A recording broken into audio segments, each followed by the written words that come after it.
Hello everyone, welcome back. कल हम लोगों ने देखा था कि फंक्शनल रिक्वायरमेंट क्या होती है और माइक्रो कंट्रोलर की बेस्ट परफॉर्मेंस क्या होते हैं। इसमें हम लोग ने पढ़ा था फंक्शनल रिक्वायरमेंट्स में कि रियल टाइम क्या होते हैं, स्टैंड अलोन क्या होते हैं, नेटवर्क क्या होते हैं, एम्बेडेड सिस्टम और मोबाइल नेटवर्क के बारे में हम लोग ने पढ़ा था।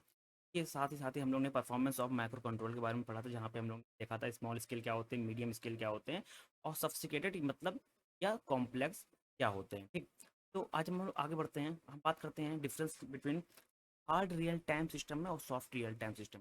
देखिए, मैंने ऑलरेडी बताया था कि जो हार्ड जो रियल टाइम में है उसमें साइज का बहुत मैटर होता है। साइज जो इस्तेमाल होता है, डेटा फाइल इस्तेमाल होता है वो स्मॉल और मीडियम साइज का इस्तेमाल किया जाता है। वहीं पर सॉफ्ट की बात की जाए, जो डेटा साइज के बारे में, वहाँ लार्ज में जाता है। आपने कभी कभी अगर हार्ड रियल टाइम सिस्टम की बात करें, जो एग्जांपल की बात करें, तो आपने देखा होगा कि जो ट्रैफिक कंट्रोल सिस्टम होता है, ठीक, या न्यूक्लियर रिएक्टर होता है, या एंटी मिसाइल सिस्टम होता है, उसमें हार्ड रियल टाइम का सिस्टम का इस्तेमाल किया जाता है, क्योंकि हमको रियल टाइम में आउटपुट चाहिए होता है। ठीक, रियल टाइम का जो आउटपुट चाहिए, अगर उस यहाँ पे क्या होता है, हर टाइम में एक टाइम फ्रेम होता है, यानी कि टाइम इंटरवल होता है। उस टाइम इंटरवल में मान लीजिए 5 सेकंड का टाइम इंटरवल गिवन है। उस 5 सेकंड में अगर वो हमको आउटपुट नहीं दे रहा है, अगर उस 5 सेकंड के बाद जो आउटपुट दे रहा है, तो उस आउटपुट को हम लोग रिजेक्ट कर देते हैं। हमको सिर्फ 5 सेकंड के अंदर का जो आउटपुट होता है वो हमको चाहिए होता है। वहीं पर सॉफ्ट रियल टाइम क्या होता है, यहाँ पे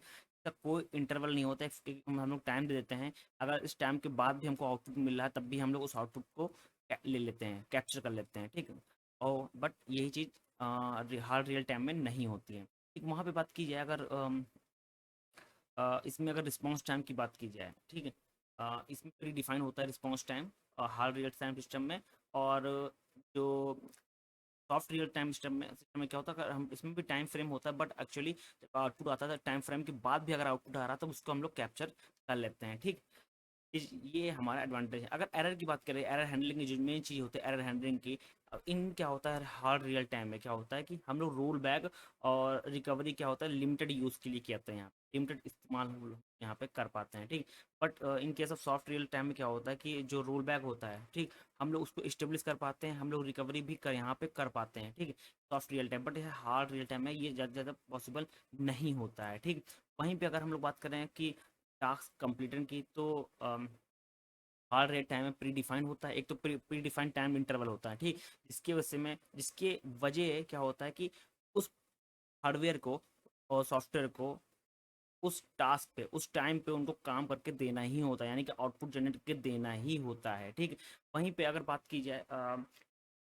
तो सॉफ्ट की बात की जाए, तो वो प्रोबेबिलिस्टिक होता है उसमें। ठीक है, जो कंप्लीशन ऑफ टास्क और activity of soft real time क्या होता है, प्रोबेबिलिस्टिक होता है, यानी कि यहाँ पे आउटपुट आता है टाइम फ्रेम के अंदर, कभी कभी आउटपुट आउटपुट नहीं आता टाइम फ्रेम के अंदर। ये चीज़ यहाँ पे देखने को मिलती है। ठीक, एक चीज़ याद रखिएगा आप, सिर्फ ये मेन डिफरेंस क्या हो समझ जाएंगे आप, कि हार्ड में क्या होता है, एक टाइम फ्रेम होता है, उस टाइम फ्रेम के अंदर ही उसको क्या करना होता है, कंप्लीट करना होता है। और सॉफ्ट में क्या होता है कि टाइम इंटरवल होता है, या तो उस इंटरवल में कंप्लीट कर दें, या उस इंटरवल के बाद भी अगर आउटपुट आ रहा है तब भी हम उसको क्या कर लेते हैं, एक्सेप्ट कर लेते हैं। ये मेन डिफरेंस यहाँ पे देखने को मिलता है। ठीक, वहीं पे हम लोग आगे बढ़ते हैं, हम लोग बात करते हैं कैरेक्टरिस्टिक की बात करते हैं।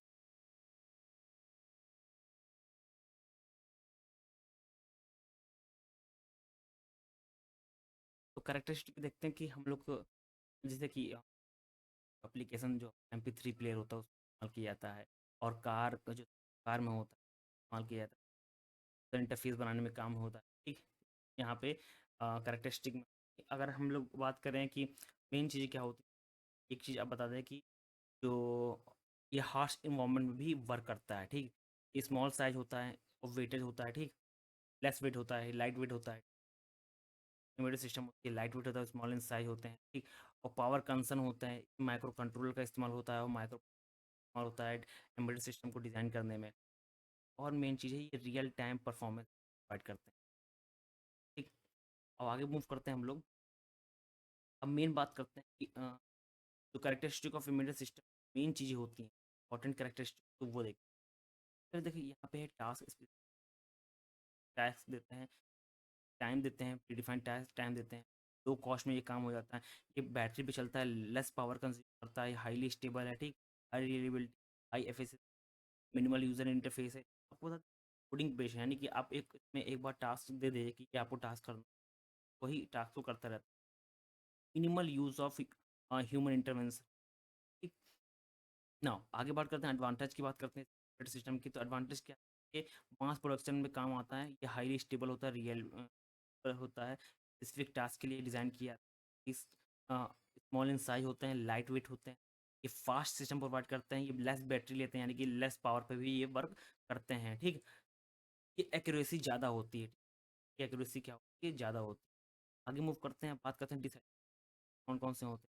ठीक है। हम लोग एक बार अगर एम्बेडेड सिस्टम, हमारे पास एम्बेडेड सिस्टम हम लोग डिज़ाइन किया है, मान लीजिए एक स्पेसिफिक टास्क के लिए, तो चेंज बाद में अगर वो चेंज करना है तो बहुत ही डिफिकल्ट होता है चेंज करना। ठीक। इसका मेंटेनेंस जो होता है बहुत ही हार्ड होता है इसको मेंटेन करना। ठीक। बैकअप के लिए भी डिफिकल्ट होता है, अगर बैकअप चाहिए, बैकअप जो फाइल्स होती हैं वो भी डिफिकल्ट होता है। और ये जो क्योंकि जो इसमें हार्डवेयर लगा होता है ना वो लिमिटेड लगा होता है। ठीक। तो लिमिटेड टास्क के लिए डिफिकल्ट होता है मेंटेन करना और फाइल को बैकअप करना। ठीक है। और कॉन्फ़िगर करना, किसी चेंज या अपडेशन करना बहुत डिफिकल्ट होता है, इसलिए इसके अंदर आता है डिसएडवांटेज आते हैं। अब बात करते हैं overall overview of embedded architecture के बारे में। देखिए यहाँ पे 3 चीज़ें होती हैं। पहला होता है एप्लीकेशन सॉफ्टवेयर होता है, ऑपरेटिंग सिस्टम होता है, उसके बाद आता है हार्डवेयर। ये 3 चीज़ें बहुत इंपॉर्टेंट होती हैं सिस्टम को डिज़ाइन करने की। ठीक। डायग्राम देख रहे हैं, ये डिफाइन कर क्या क्या होता है। एप्लीकेशन लेयर है यहाँ, एप्लीकेशन सॉफ्टवेयर है यहाँ, उसके बाद सॉफ्ट ऑपरेटिंग सिस्टम, उसके बाद हार्डवेयर आता है। अब ये कैसे इस्तेमाल होता है वो हम लोग देखते हैं। कंपोनेंट्स लगते हैं, देखिए 3 कंपोनेंट्स लगते हैं, मैंने अभी ऑलरेडी आपको बता दिया 3 आपको कौन कौन से। ठीक। एक हार्डवेयर हो गया, एक सॉफ्टवेयर सॉफ्टवेयर हो गया। यहाँ पे हार्डवेयर की बात की जाए, हार्डवेयर होता है माइक्रो कंट्रोलर होता है, एस पी बस होता है। और वहीं ओवरऑल अगर हम लोग एम्बेडेड डिज़ाइन करते हैं तो स्मॉल इन साइज भी होता है। ठीक है।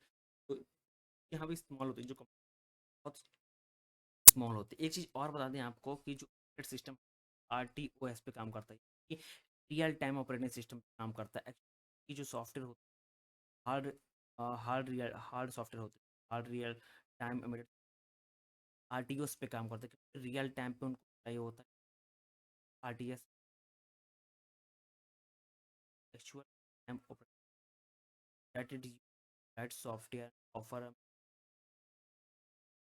Specific task. ठीक। आगे मूव करते हैं, हम बात करते हैं क्या क्या होता है हार्डवेयर की बात।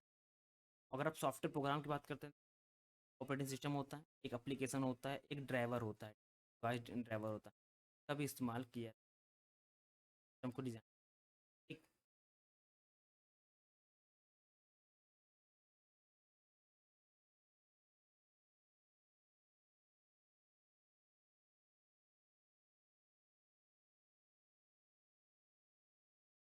हम लोग आगे बढ़ते हैं,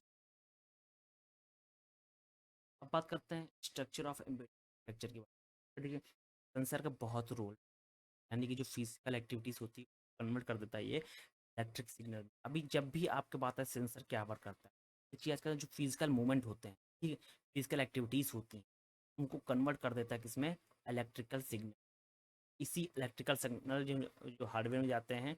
ठीक। और वो जो आप परफॉर्म कर रहे हैं वो एक्चुअल इलेक्ट्रिक सिग्नल के थ्रू आपकी बातों को समझता है और उसी तरफ से वो परफॉर्म करता है। यहाँ पे एक चीज़ आती है कि दिमाग में, यहाँ पे एक चीज़ लिखा हुआ है कि कन्वर्ट जो करता है वो एडी कन्वर्टर। एडी कन्वर्टर क्या होता है? देखिए एडी कन्वर्टर बेसिकली क्या होता है? एनालॉग टू डिजिटल कन्वर्टर हो, एनालॉग सिग्नल को कन्वर्ट कर देता है डिजिटल सिग्नल में कन्वर्ट। का वर्क काम क्या होता है? मैंने अभी बताया फिजिकल वर्क को क्या करता है? Electrical signal. और ईडी भी वही काम करता है। ईडी का मतलब ही वही होता है कि एनालॉग जो सिग्नल होते हैं उसको कन्वर्ट कर देना किसमें? Digital signal. ठीक। ना आगे बात करते हैं, आगे हम लोग आर्किटेक्चर देखते हैं कैसे वर्क करता है ये।